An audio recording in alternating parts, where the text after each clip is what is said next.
For more than a decade, FTI has strived to become the leader in the aftermarket performance transmission and converter industry.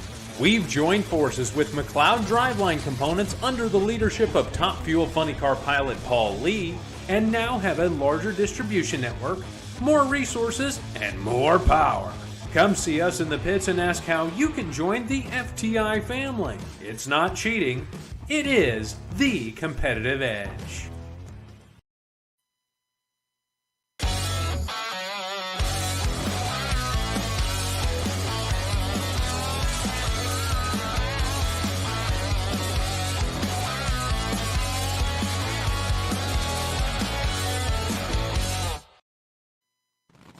This is WFO Radio.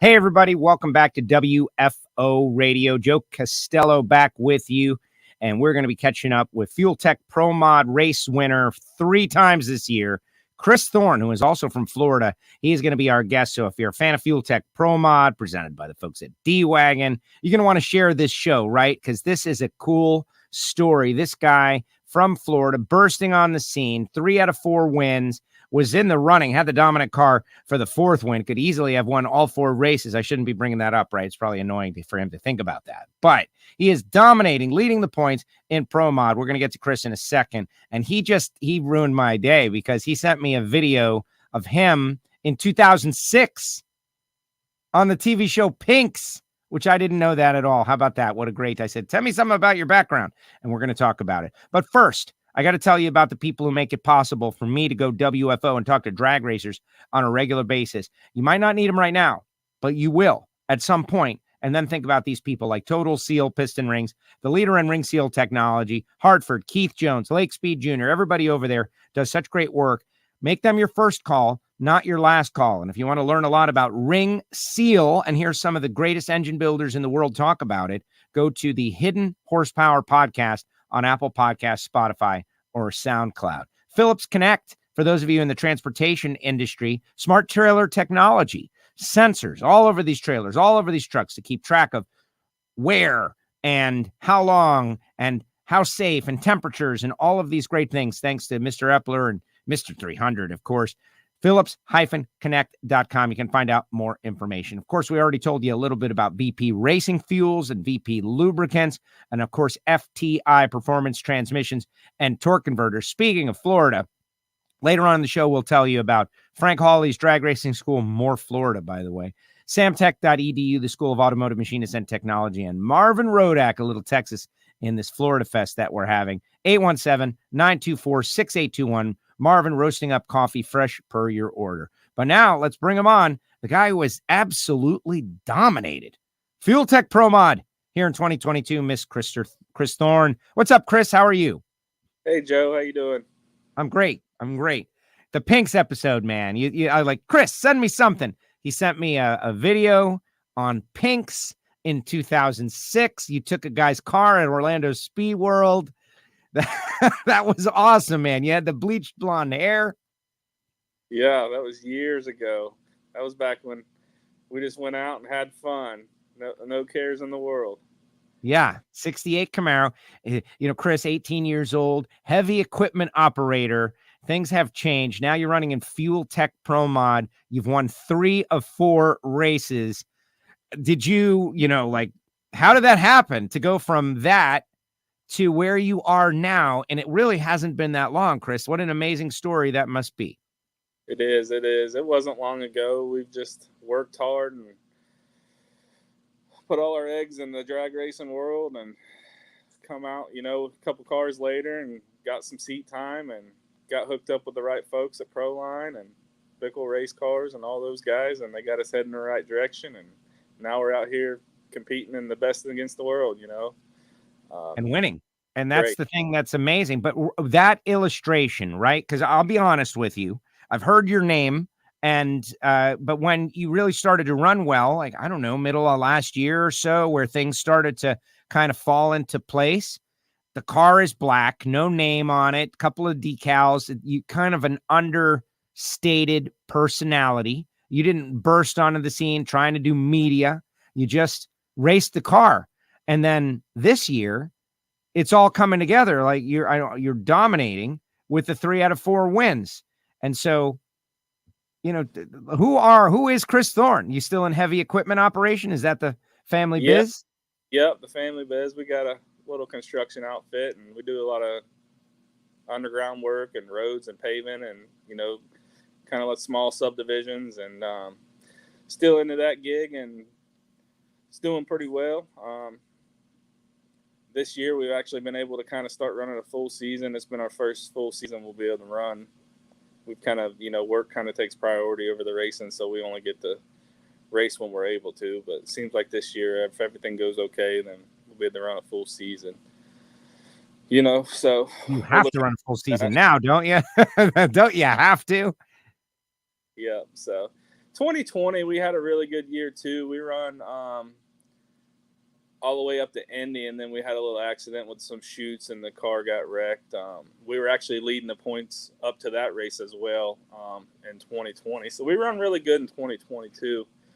The car got wrecked, and after the car got wrecked, we were pretty much done after that in Indy. 2021, I remember that.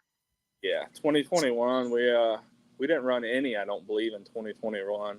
Kind of got all of our stuff fixed up and geared back up to come back out here in 2022. So you were planning for this, like this was in the works, so to speak, because you had shown that you proved to yourself that you could run fast, but you got to put it together in a season if you're going to be a champion. And you rolled out this year at the Gator Nationals, and you won that race and started rolling. At that point, because you got a good group of guys with you also, you had made the determination that you guys are going to give it a ride in 2022. Like this is the all-in year where we're going to try to go for as well as we can possibly do. Correct. So we did a lot of testing in 2021 to get ready for 2022, and it's showed off. It's paid off. Everything's going great. We put the team together there at the beginning of the year, and we've come out, and I guess, as you can say, we've made a name for ourselves so far. Yeah, I got the wrong race that you won up there. You won so many races. It's the Summit Racing Equipment NHRA Nationals. It says Thunder Valley Nationals. That's incorrect, but we'll get it right before you're off of there. So let's talk about the race, right? This is a big one, America's racetrack, and you got through some tough competition. Why don't you walk us through your round by round leading up to Tricky Ricky in the final, which I want to talk a little bit about that because you guys have raced quite a few times this year, and I'm pretty sure it's not over yet. Yeah, it's definitely not over yet. Ricky's definitely a stout competitor. We definitely never look forward to racing him because you never know what you're up against. But round one, we had Lyle. Lyle's a good racer as well, very good on the tree, very well rounded. We had him round one. We were able to take him out. Round two, I believe we had J.R. Gray. And that was, J.R. Gray. JR is a great racer as well. Did a very fantastic job. We were able to squeak by him. Round three, I believe we had Stan Shelton, which cut my head off at the tree. We just had a little extra performance to get around them. And then we had Ricky in the finals. So so I don't know Stan personally, right? I know that he's, runs that screw supercharger combination. I want to ask your opinion about that. But you had to run like big personalities. Like those guys talk. They are talkers. Lyle, talker. JR, talker. Ricky, talker, right? Like this whole category is everybody with a lot of swagger. How would you characterize yourself in that area? And I'm not talking about media savvy, right? Because you develop media savvy the more you have to deal with people being in your face and you get relaxed. But I mean behind the scenes. Do you talk trash like those guys talk trash, or are you quiet behind the scenes as well? I'm very quiet all the way around. I don't really believe in all the trash talking, man. I mean, if we're going to talk, let's just talk on the scoreboard. There's no reason to go out there and talk. Let's just get it done and see who's the better man. Wow. All right. But you got some good rhetoric ready right there. Like you're ready. And that's what's happening. Good racing throughout. And setting up the final round against Ricky, was that I want to go back to Richmond, right? Like I was standing right on the starting line with your guys on that run. And I felt like you guys got into a little bit of a burn down or however you want to characterize it. And you turned it red by, I think it was a thou or maybe 2 thou. And I thought to myself, and this is what I want to get into. Oh man, Kris got in on Ricky's game there, right? Like he had the better car and he got in on Ricky's game and he turned it red. But then first round, I think you go 006 in this race. And so you are right in the neighborhood of 00 often anyway. So take me back to Richmond and what actually happened there. Richmond, I don't think there was much that went on in Richmond other than I just went red. The whole staging thing, I don't know if you remember back in 2020, like Stevie and I had a huge 5-minute burn down at Indy, and that stuff doesn't bother me at all. I'm really never get worked up. I'm very calm. I actually enjoy it. I really enjoy having a good burn down on the starting line. So I wouldn't say that really affected me any. I didn't do my job. I was early, so I mean, yeah, well, it deserves to win. Was it 1 thou or 2 thou? It was one close. It was 1 thou. Yeah, that had to be annoying. Yeah, it was a long ride back to Florida. But 3 out of 4 races, and you have won. But Ricky is in the neighborhood, right? That's the thing about Tricky Ricky is he is now emerging because he goes rounds, right? And he's hasn't won a race yet, but he's been to 2 finals, and he has gone rounds. And so 4 down, 6 to go. Sort out the next race is in Topeka, Kansas, which is kind of a while away. You got some time now. Give me your assessment on the rest of the season. The rest of the season, man. So for Norwalk, we got the good old NHRA lead trophy awarded to us after Richmond. Yep. So it's really has hurt our program. I know we got the win in Norwalk, but it wasn't from performance. As you can see, the qualifying ladder, we're a ways down, 7th or 8th or somewhere in there. But we have a lot of testing to do. I personally feel like we're pretty behind on performance right now. I feel like we can get it back. We got to get our heads together and get out and do some testing and figure out what this car wants with this extra weight in it. So we have a lot of work to do ahead of us before Topeka. I think it's accomplishable. I just got to get out there and get it done.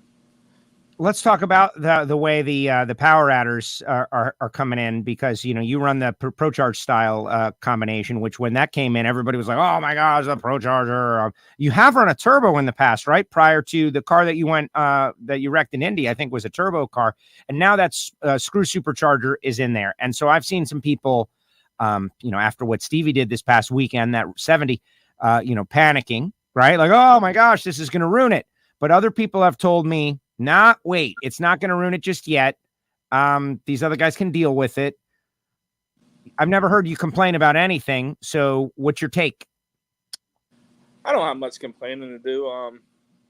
The screws definitely the power adder to have at the moment.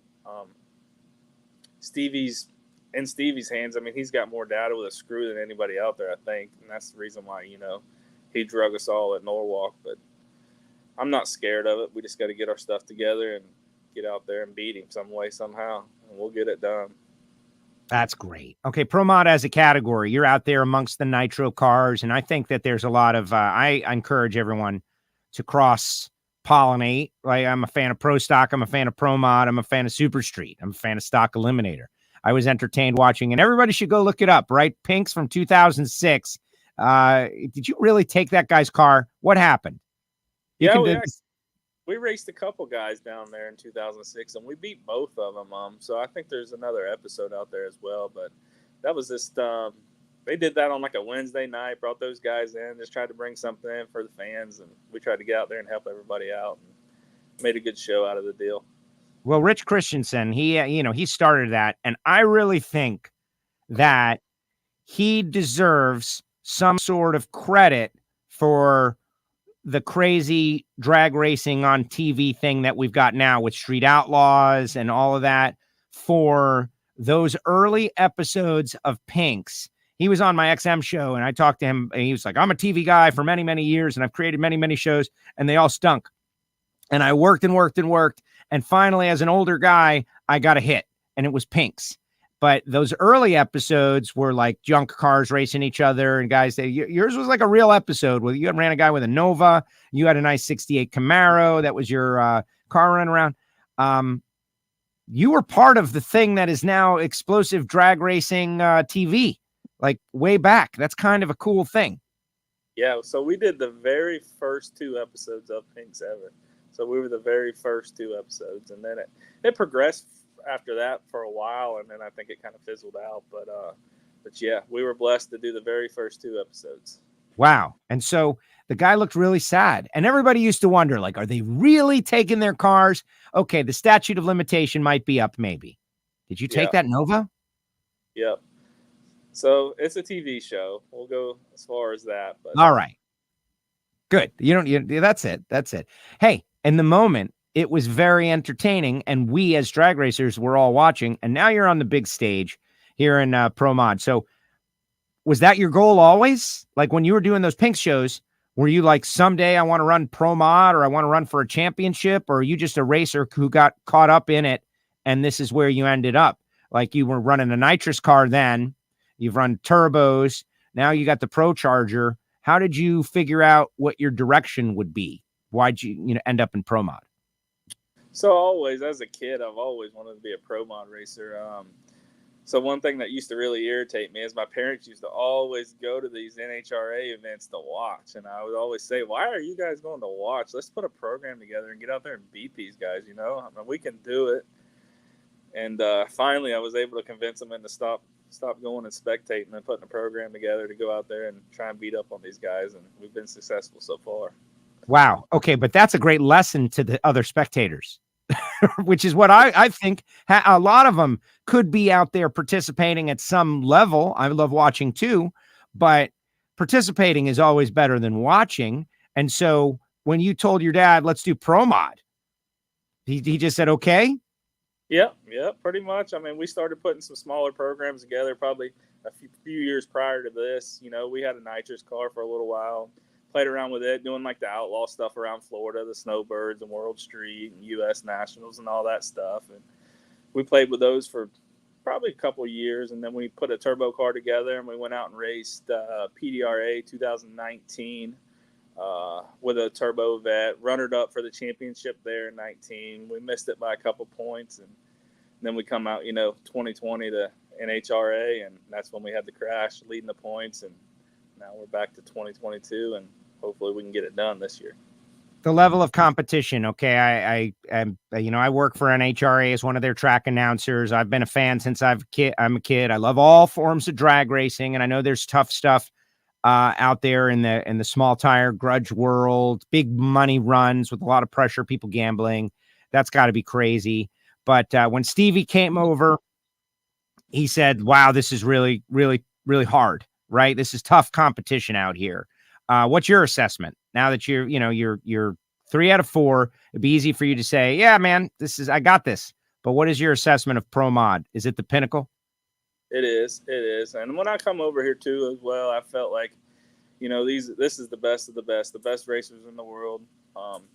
It's some of the hardest racing there is, in my opinion, reading the track after fuel and those guys. I mean, it can really throw you a curveball really quick. So my opinion, it's the hardest racing out there. So that's my assessment on it. Cool. No name on the car, no nothing on the car, just black. You got a family business. It could be on there. You choose to just have this like Darth Vader machine. Why is that? Does the car have a name? Tell us about your car. So the car, I mean, I'm one of those particular guys, man.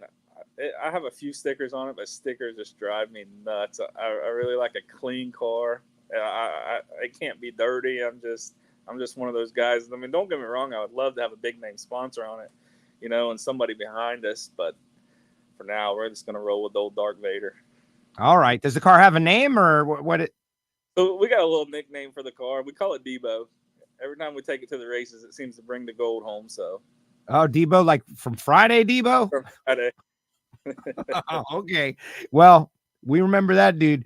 I like it. I like it. Wow, Kris, this is great. What about your guys? Who helps you? So we got Jamie Miller. He's our big name tuner behind us. That he's part of our family, and Craig Pettis from Proline. So, and then we got the family. So just those two guys. And we got Johnny Miller, Jamie's son. So we got, we just got about 3 of us, and then the family, and we go out and do our thing. Wow. Now it has been fun to watch. And I hope you feel, welcome and comfortable, and, don't be afraid to fire back at, JR and Lyle and Stevie and all those guys. But you are using the scoreboard and more importantly, the winner circle to tell your story this year. Correct. We're not going to do too much internet keyboard talking. We're just going to keep continuing to do it on the racetrack. There you go. Love it. Well, Kris, thank you very much for joining us on WFO. Not your last appearance, but we basically rolled 3 wins into 1 on this. And, Pro Mod's kind of had like a, we're 4 races in, but we're not quite halfway. But the next race is Kansas. You guys are running heavy towards the end of the season is my point. It's going to be pretty wild. You said you're going to do some testing, but I'm excited to see where it goes. And, the NHRA, I'm sure they're going to make some more changes along the way, right? Would you say you got the lead trophy? Yeah, we got a good old NHRA trophy. One when you go out there and work for a solid year, and then they come out and you get disciplined. If you got a normal job, you go out and work hard, you usually get a bonus. Not over here. No, that's it. Oh, look at you. You found some performance. Pull it back. Right. And, it's an interesting subject, right? Because we see it in Factory Showdown too. The same deal. All these power adder categories. It seems like one can jump out in front. It is what it is, I guess. Good luck. I know You'll be all right. You'll be all right. Kris, thank you very much. Appreciate you coming on WFO Radio. Thank you for doing this. Obviously, we'll see you in Kansas, but it's kind of a far way away. So have a great time. Good luck with your testing, and I appreciate you making time for us. All right, Joe, I appreciate you. We appreciate you having us on and looking out for us, and we look forward to seeing you in Topeka. Yeah, man, always stay in touch. Keep me up on what's going on with the team and the car so we can tell the story when we get back out there. Thank you, Kris. Yep, thank you, Joe. There he goes. Kris Thorne with us here on WFO Radio. What a great story. I've been like, kind of warming up to Kris, like, hey, what's going on? Like, I don't just go busting in on people usually, and getting to know him and his guys a little bit. And they are cool characters, and they've won 3 out of 4 races. And what's going to happen? That's what I want to know. All right, everybody. You probably figured out this one is pre-recorded. Look, I want to show you I got this right. I got it right, baby. I got it right. It's like Thunder Valley Nationals. People are going to see that and they're going to be like, that's wrong. And it is. All right, let me tell you about the people who make it possible for me to go WFO, like samtech.edu, the School of Automotive Machinists and Technology. Start your education at full speed. samtech.edu. They've got block programs, cylinder head programs, motorsport EFI tuning, CNC programming, and they're approved to train veterans under the GI Bill. Go to samtech.edu. Call Brian Massengill. That's really the best way to do it. Frank Hawley's Drag Racing School, the Dragster Adventure at frankhawley.com. You can make multiple runs in a day at the lowest budget entry level for driving a dragster, in my opinion. frankhawley.com. And then there's Marvin Rodak, 817-924-6821, rodakscoffeeandgrills.com. Plus, Phillips-Connect.com, Smart Trailer Technology, Total Seal Piston Rings, VP Racing Fuels, and FTI Performance Transmissions and Torque Converters. Wow. What a list of folks supporting WFO. And we got some more people that are actually interested in what we're doing out there. Plus the Patreons. Can't forget the Patreons. These people pay a monthly fee or a yearly membership to be a part of our VIP listener club behind the scenes. And they get Monday motivation. They get to participate with the Ignition show as we record it. They get to do a lot of great stuff. And plus, I keep them in the know on some things. So if you want to become a Patreon, go to patreon.com/WFO Radio. Guys, this has been a great one. We are still getting ready for the Western Swing out there in the future on the NHRA level. Can't wait to see everybody out there. Denver, Sonoma, Seattle, Washington. Excited to be back there. Remember, you can hit up the WFO store if you want to get, I shouldn't show them that one. I should show them this one. We got Miami Hollywood Speedway gear up there. We got our long sleeve t-shirts if you're getting ready for the winter already. Hopefully you're not. But all up there on WFOradio.com and the WFO store. Don't forget to check out our friends at CIP1. KI. for you VW people, that was an outdated deal, but I got my pack of cards that everybody tells me I should never open them. That's what they're saying. Don't open them, Joe. Don't open them. Super excited to get back out there, obviously, but love these off weekends. Recently, of course, Alan Reinhardt on a regular basis, but we caught up with Angel. We still got to track down some others from Summit Racing Equipment NHRA Nationals. It is going to be great. But to those of you who are looking for more, the WFO archive is always open. Countless podcasts and interviews and videos in the video section. In fact, you should download the WFO Radio mobile application. You'll definitely get it all in there. The mobile app is new and improved and much better than it's ever been. So it's kind of a great place. In fact, the live videos, like the live YouTube videos, can be viewed from inside the mobile app, which is great. And you can subscribe on YouTube to everything through there. Thanks, Chris. Thanks to his team. Love the plain black. Appreciate him. 3 out of 4 wins. That's tough. But Tricky Ricky is not out of it just yet. So we'll find out soon enough. All right, everybody. Have a great day. WFO.